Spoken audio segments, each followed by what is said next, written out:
Okay, today we're going to have an introduction to time series in pandas. Basically, there are two different broad categories of these. There are fixed frequency time series that occur at specified intervals. For example, you might have a weather sensor that collects readings on an hourly basis. Or you might have irregular time series, such as a log of motion detections that just occur at arbitrary time intervals.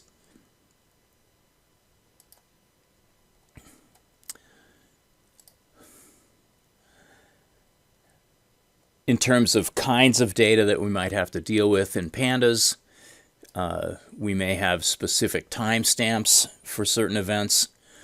We may have periods of time for certain events. We might have a daily or weekly or monthly quantity of something. We may have time intervals that start at a particular timestamp and go up to and stop at a particular timestamp. And then we may have events that occur for some period of time, where we have the elapsed time for each of these events.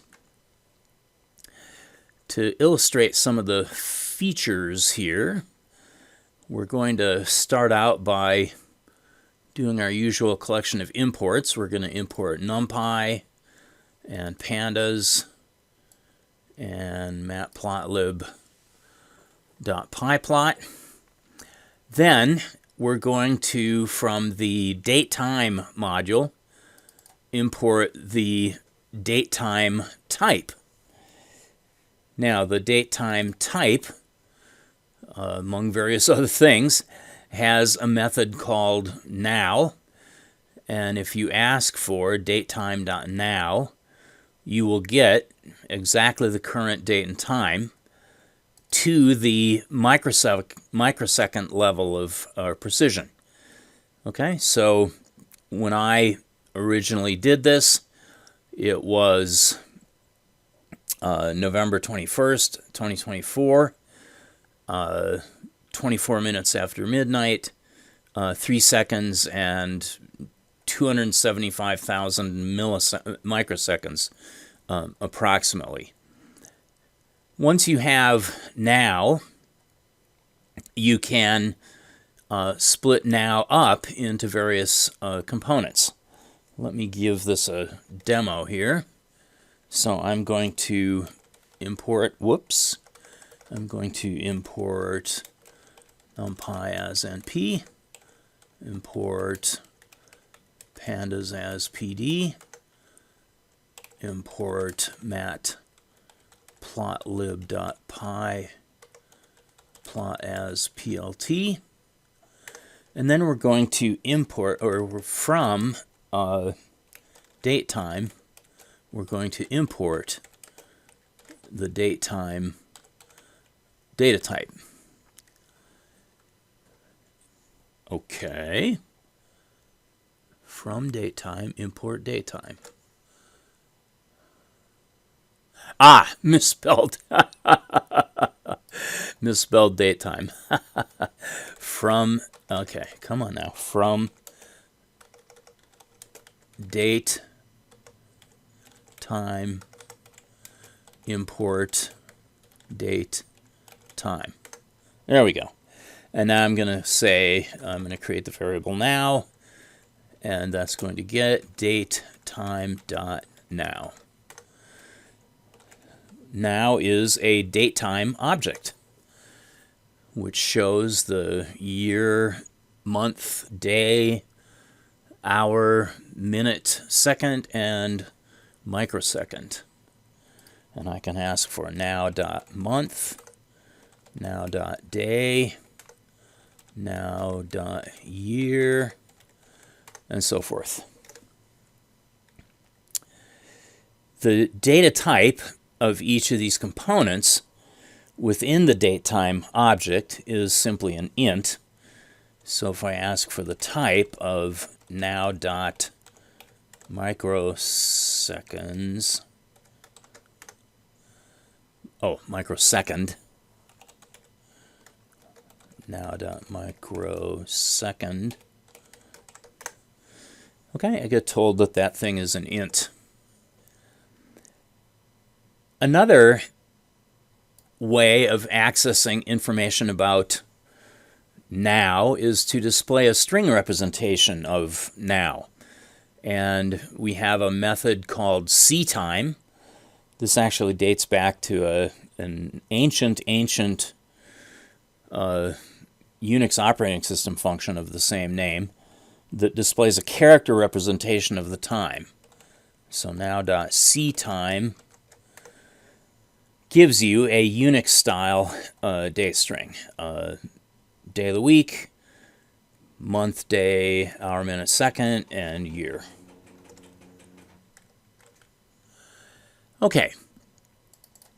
Here I'm computing the lecture time for this upcoming lecture. It's at 2024 on November 21st, and the first lecture of the day begins at 9:30. So let me give this a try. L time is date time. Date time 2024 11 21 9:30. And that's it. There we go. You can subtract one date time object from another, and by computing the lecture time minus the time now, that will tell me the time until the lecture begins. T until is L time minus now. And that tells me that there are 11,745 seconds remaining before the lecture begins. Notice that that's a time delta as opposed to a date time. And I can pick apart the seconds information and the microseconds information from within the date time. Let me pull in this time delta data type so that I can do things with it.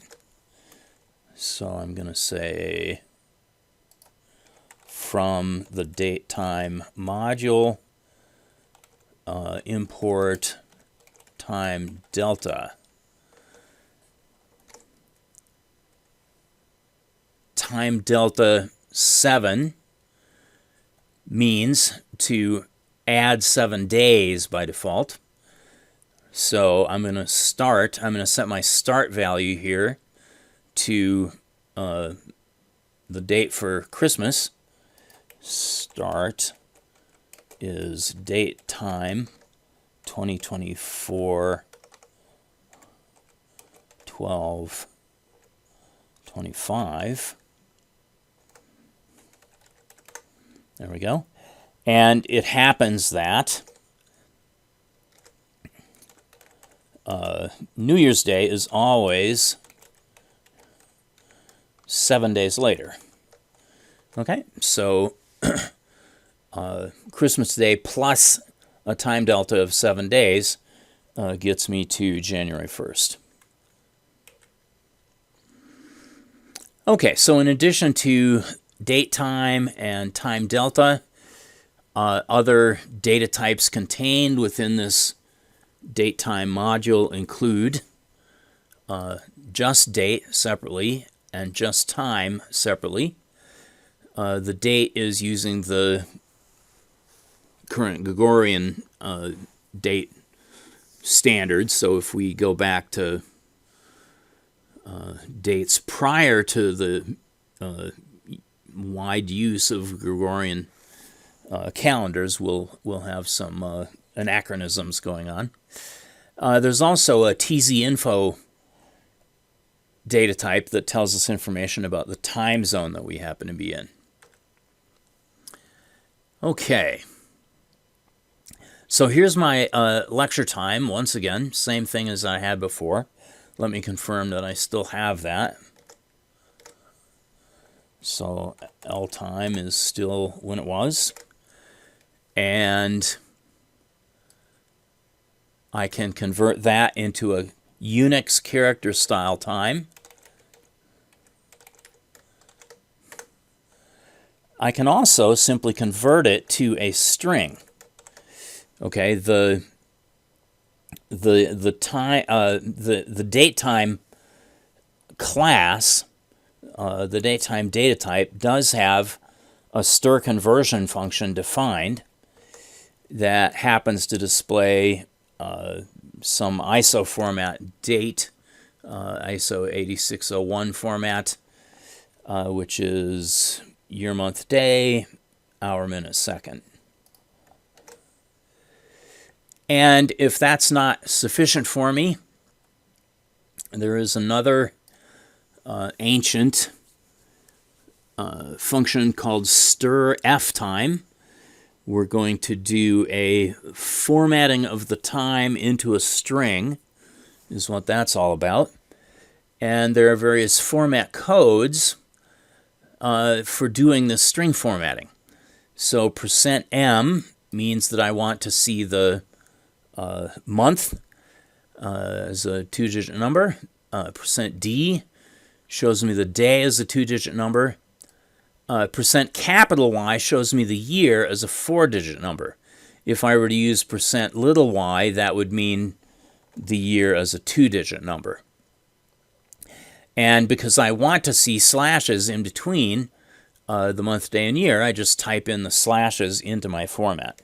So this is going to be ltime.stir f time,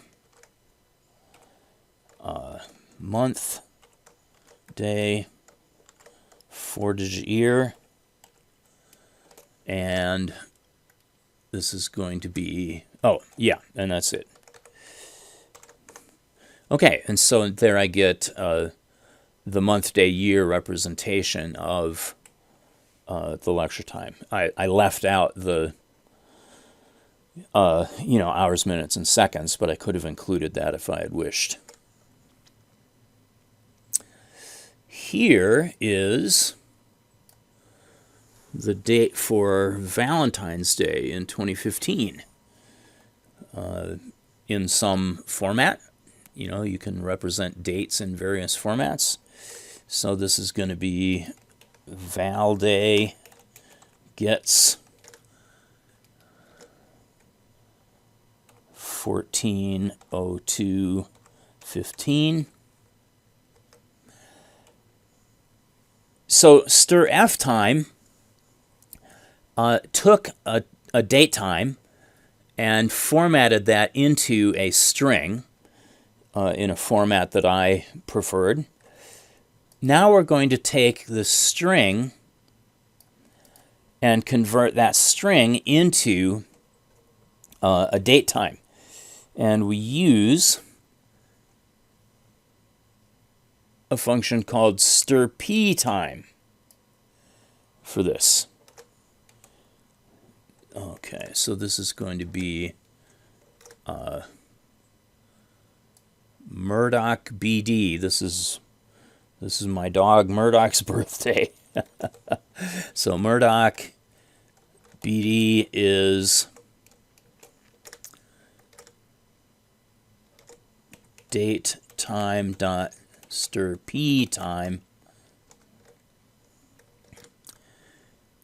and this is the Valentine's Day, and the format of that is %m %d, and this time %lowercase y, because I've only given the 2-digit date.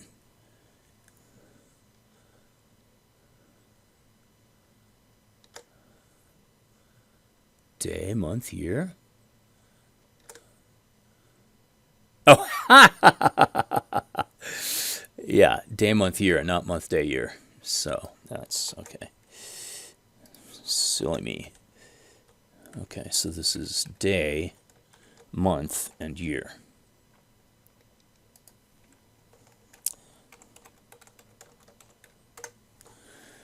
There we go.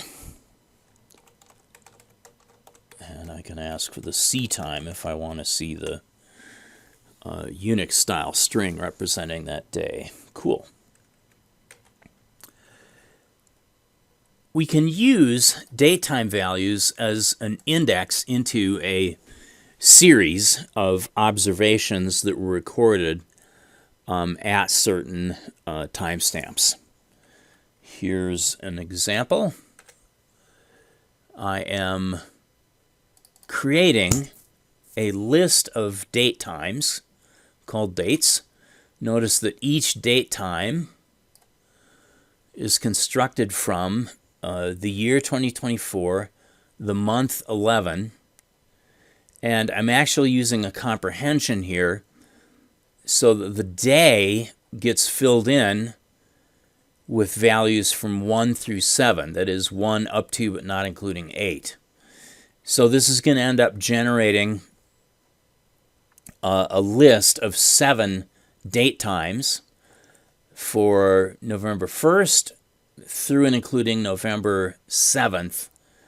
Let's give that a try. My dates list is going to be date times objects constructed from year, month, and day. And day is the only thing that I'm varying here. So this is going to be for D in range. And I want to go from 1 up to but not including 8. So in other words, from 1 through 7. So here are my dates, okay? I've got a list of 7 consecutive date times. And now I can use those timestamps, those date times, as the index for, in this case, I've got a list of 7 temperature values. Perhaps these are the high temperatures occurring during the day on these particular dates. All right, so temp TS, temp time series, is going to be, this is a Panda series, and I've hardwired my temperature values, 64, 62, 48, 49, 64, 62, 48, 49, 65, 53, 55, 65, 53, 55. That's my 7 temperature values, and then my index is going to be my list of dates.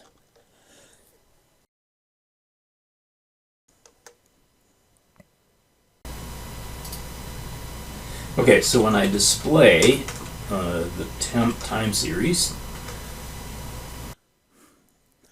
I see the date time values as the index, and the temperatures, we'll assume these are the high temperatures on each day, as the values associated with those indices. Okay. I can, of course, ask to see just the index, and this is going to reveal something interesting. When I ask to see temp TS .index,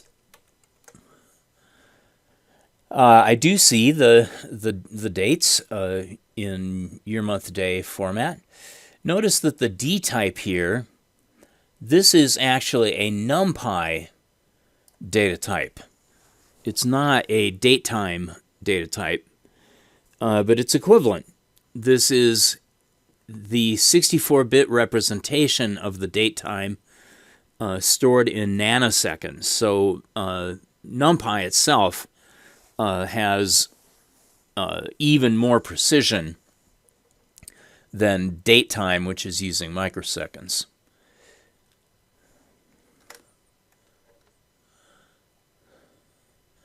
it turns out that in most functions, you can use either a timestamp item, such as one of the index values in this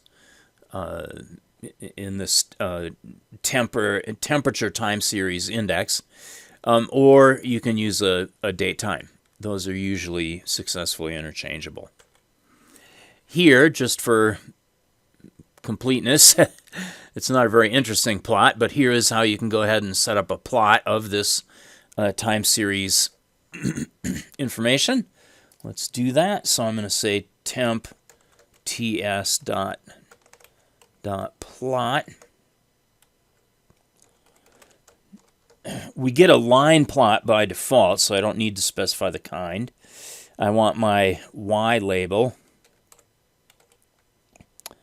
to be the date, and the X label will be the temperature.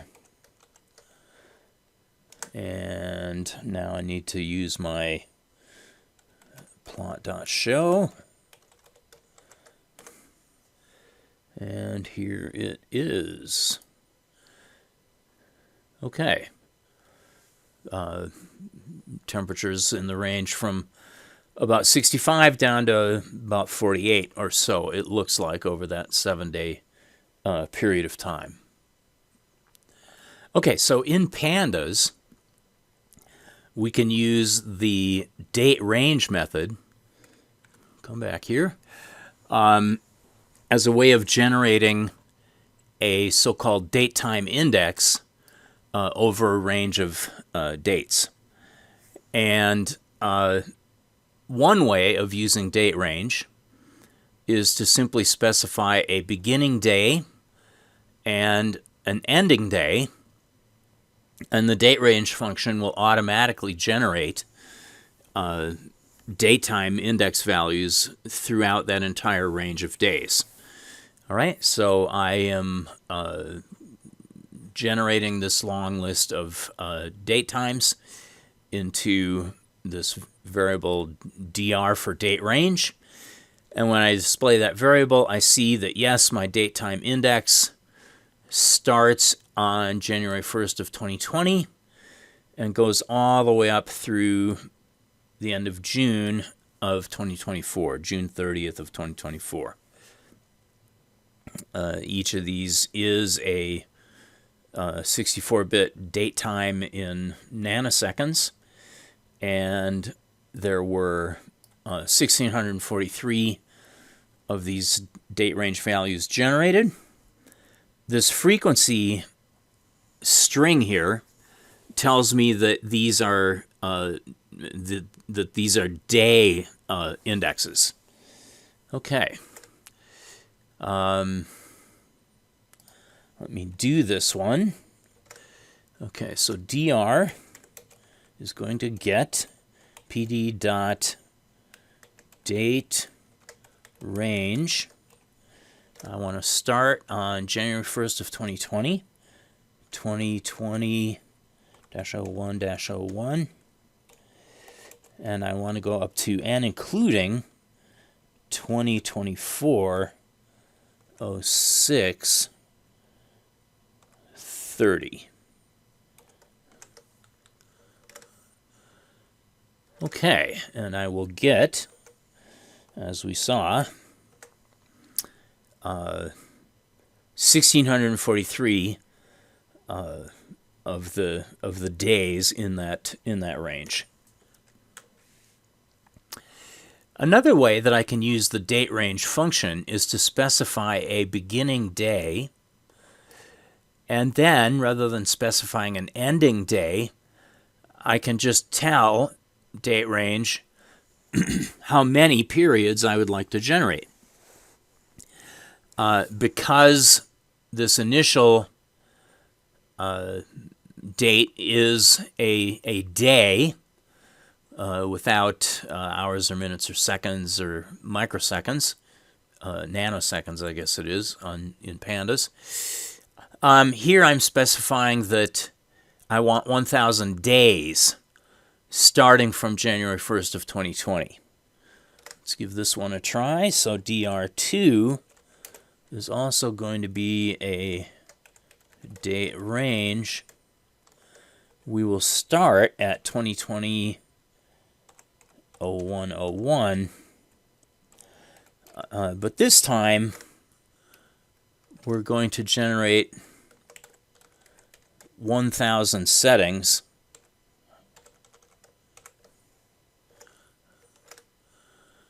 which will, that'll take us as far as it takes us. And so when we look at DR2, okay, it only gets us from the beginning of 2020 to, looks like, about 3/4 of the way through 2022. Okay.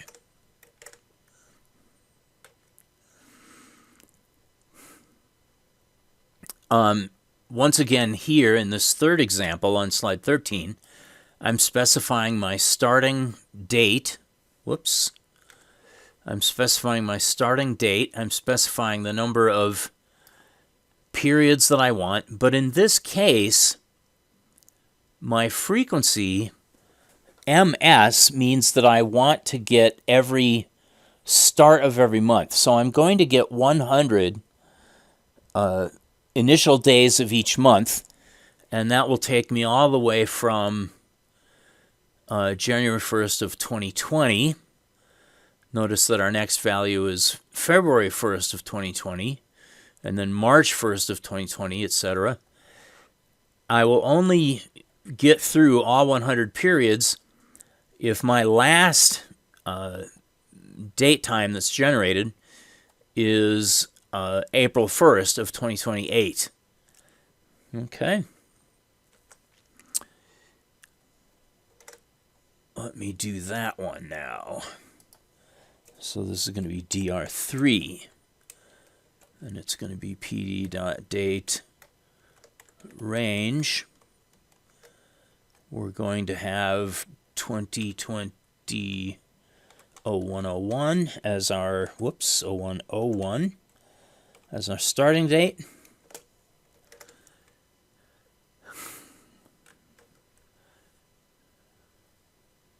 We're going to ask for 100 periods, and we want the start date of each month.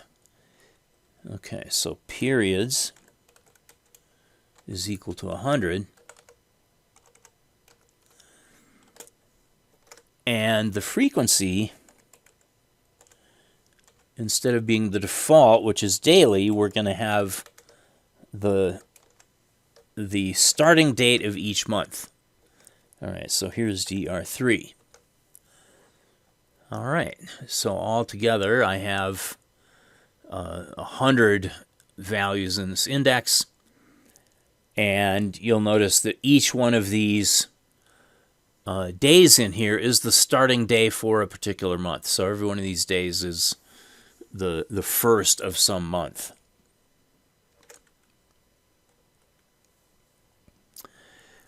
Okay, so what I'm going to do now is to create some actual data to go with our index of date times / timestamps.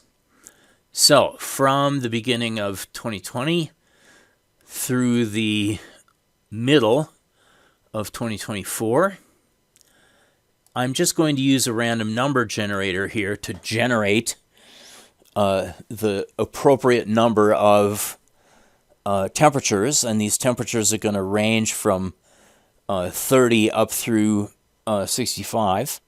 I think actually this will range from 31 up through 64.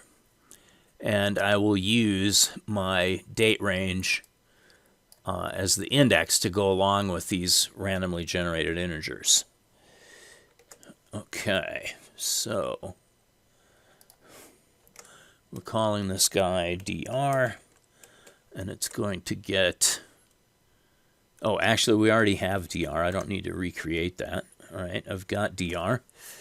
So let me create temps as a series. And now I'm using random integers in the range from 31 up to 64. I believe both of these ends are clipped out. So that's going to be np dot random dot rand int. The lowest temperature will be 30. The highest temperature will be 65. And I'm going to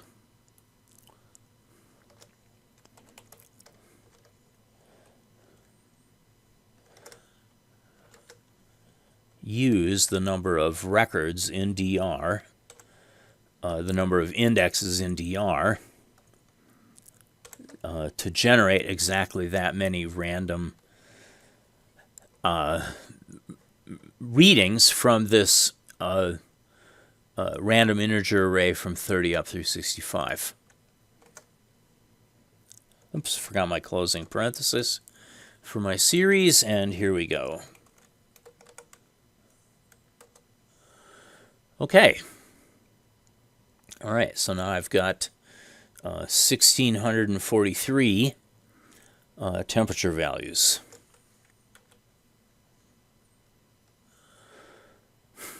Now, I would like to be able to index within this series. And we've seen in the past that in order to index within a series, we can do things like slicing or Boolean indexing or fancy indexing. Since we're dealing with dates here, it turns out that that to get a sequence of matches, I need to give like just the year or just the year in the month. If I do give an entire full date description, okay, if I say temps sub 2020, whoops, gotta put it in quotes, 2020 -01 -01. All right, so that date is definitely within the range. It's right here. And I will get back the appropriate number of temperature values.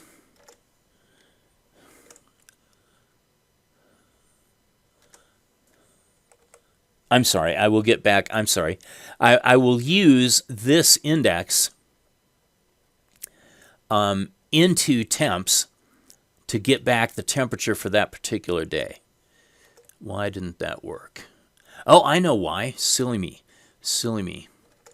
It's because I forgot to use I forgot to specify that I want my index to be DR, so we'll have to do this again. Okay. Sorry about that. Let me copy this down here. And I forgot to say that I want my index to equal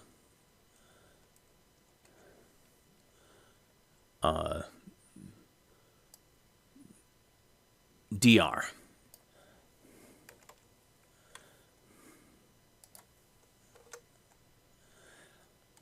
Good heavens now. What have I messed up now?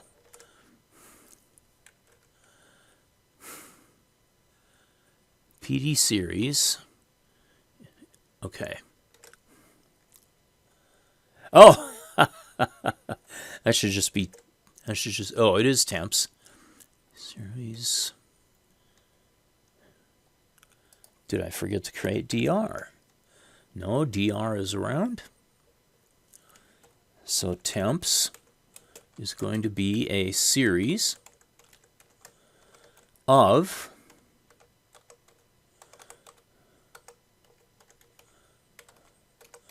random integers between 30 and 65, and I want to generate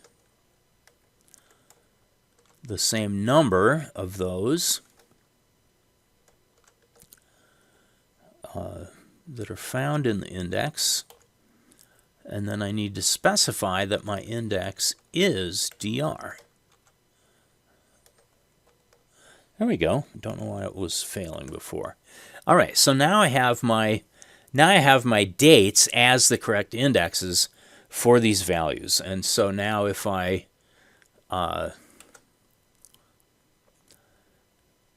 ask for a particular temperature on a particular date, using that particular date as an index, it will work. All right, so temps sub 2020-01-02. Okay, so I'm using this date as my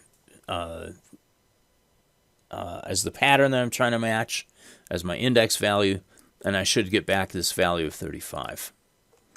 And I do. Very good. If I want to get a cell that I can't see on my screen, one of the problems with this index is that it's tremendously long. It's got 1,643 items in it. If I want the 10th to last item, well, I'm better off obtaining the index of that 10th to last item and then using that index as an index into the temps series. So let's try it this way. All right, so IDX, my index, is going to be temps.index sub minus 10. So that's the 10th to last index. Let's see. Last 2, 3, 4, 5, 6, 7, 8, 9. So it should be this value. Cool. All right. It's on my screen. So this should be for June 21st. Whoop. And so now if I say temps sub IDX, I get that it was 31 degrees on that particular day.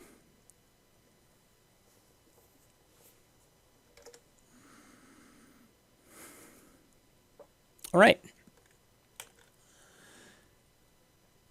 Now, if I want to select a subset of all of my indexes, rather than using the slicing or Boolean or fancy indexing, it turns out that I can just give like a subpart of the date time.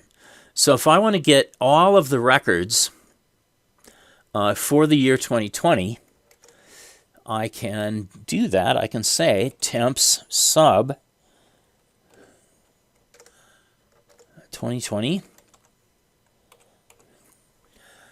and that pattern will be recognized as applying to all of these indexes between January 1st of 2020 through December 31st of 2020. And yes, I get 366 values. All right, well, I thought there were 365 days in a year. What's going on? Well, what's going on is because this is a leap year, because 2020 is a leap year, there is one extra day in 2020 that there would not be in 2019 or 2021. If I want to further narrow things down to just the month of May in 2020,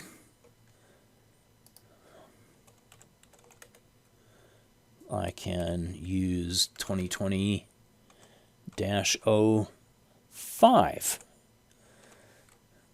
Okay, and now I only have, well, interesting. It doesn't tell me how many there are, but I can basically see on the screen. Well, I happen to know that this should be 31, right? Because May has 31 days in it, and the initial value, the initial date is May the 1st. So that means I must have 21 values in here.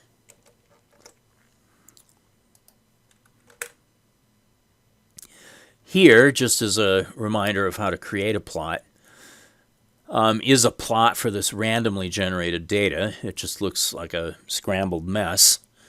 So it's not terribly interesting, but let's just remind ourselves that we can take this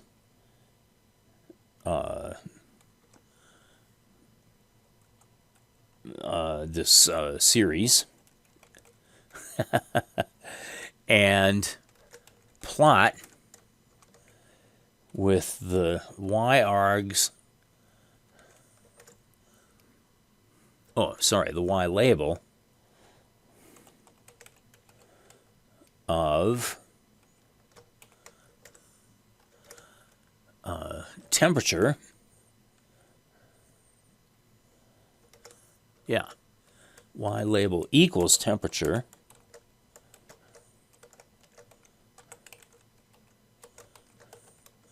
And the x-label is simply the current date.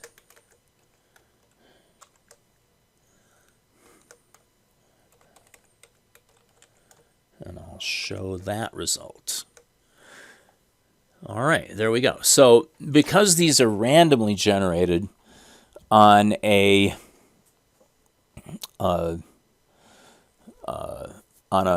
level interval between 30 and 65, the plot is just a kind of a random walk looking thing. Okay, turn that off.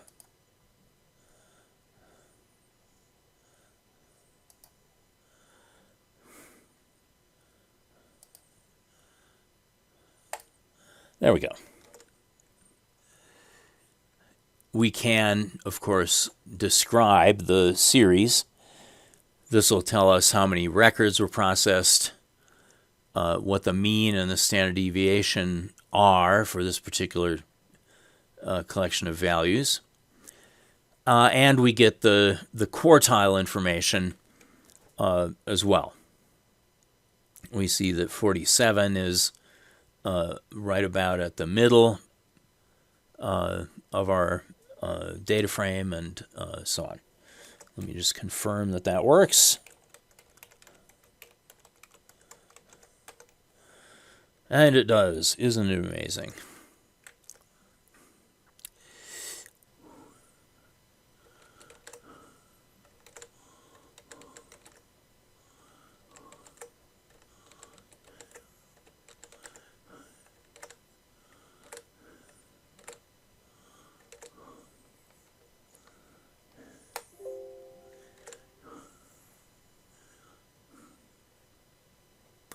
All right, well, next up, we're going to take a look at some real data that will give us a much more interesting plot to look at.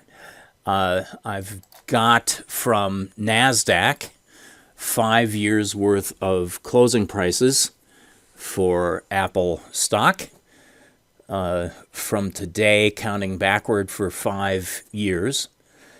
So the first day of this data is 2019, November 21st, and this goes up until November 20th of this year. Now, to read that in, I have a file I'm going to have to pull that from. So let me get my Apple series equals pd.read CSV from apple.csv.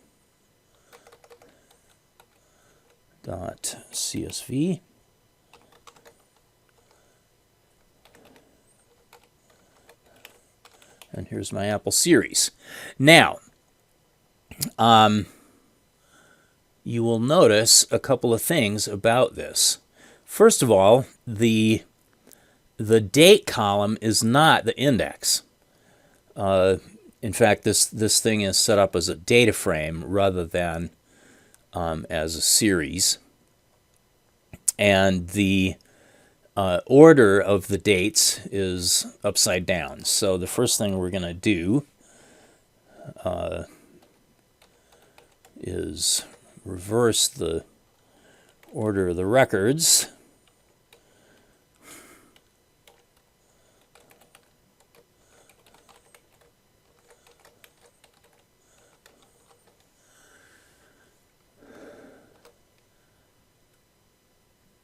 And yes, that is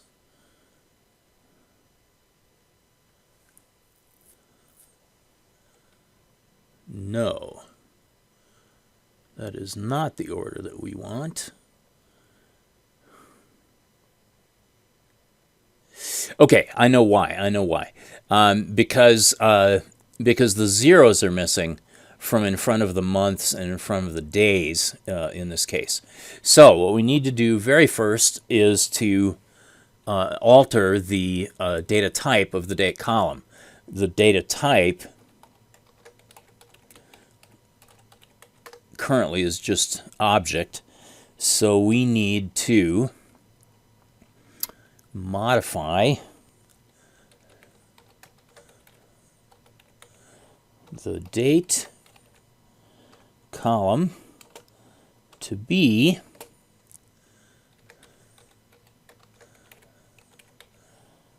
what it is now,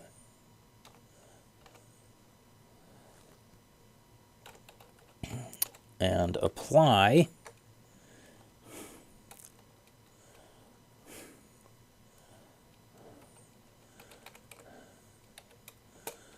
lambda of d to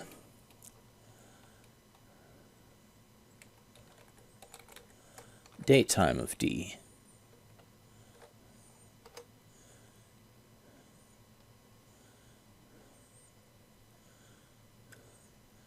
Perhaps I forgot a comma. Did I forget a comma? Let me pause for a moment. Okay, what I forgot was that the lambda approach doesn't work. What we need to do instead is to use a function called a pandas function called toDateTime that will take the date strings from the Apple series and convert them into datetime objects and store that back into the Apple series, which is a misnomer. This is actually a data frame. But now we can, now we can sort these guys. So Apple series dot sort values date, and there we go. Now I want to save that, so I'm going to say Apple. Actually, this is a data frame, so we'll do it. We'll name it correctly. Apple data frame is equal to Apple series dot sort values of date.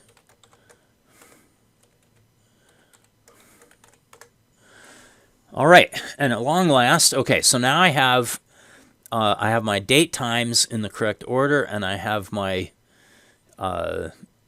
closing prices for Apple shares in the other column, and now I am going to create a series. Now I'm going to create an Apple series as a PD series in which the data is Apple df sub close last, that's the price column, and the index is Apple df sub date from my quotes. Poof. Apple, what did I do? Apple df. Oh, I always spell apple incorrectly. So let me try that again. I always spell it APPL instead of AAPL.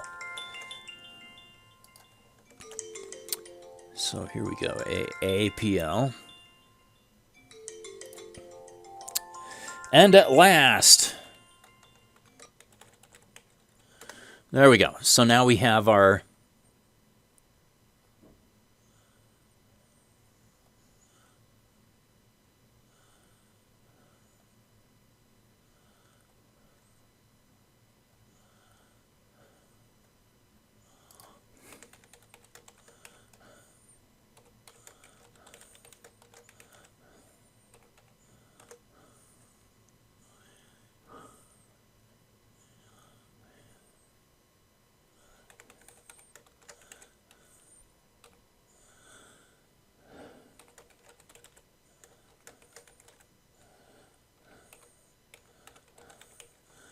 probably need to ask for just the values. Yes, yes, yes.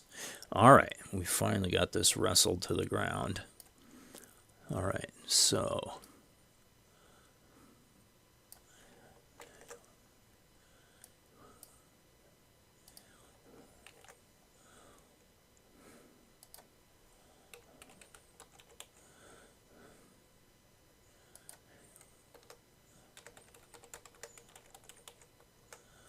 Shazam, at long last. All right, well, I apologize for the mix-ups there, but now let's take a look at, okay, so we've got our date time index correct, and if we want to just look at the year 2019, that will work fine. Apple series, sub 2019. Good, just gives us the values from 2019. And now let's plot the entire series. And here I'm introducing the idea of creating a rolling average or a moving average for time series data.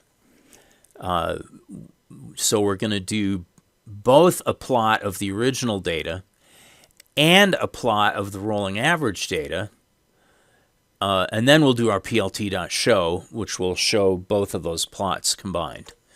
All right, so Apple series dot plot.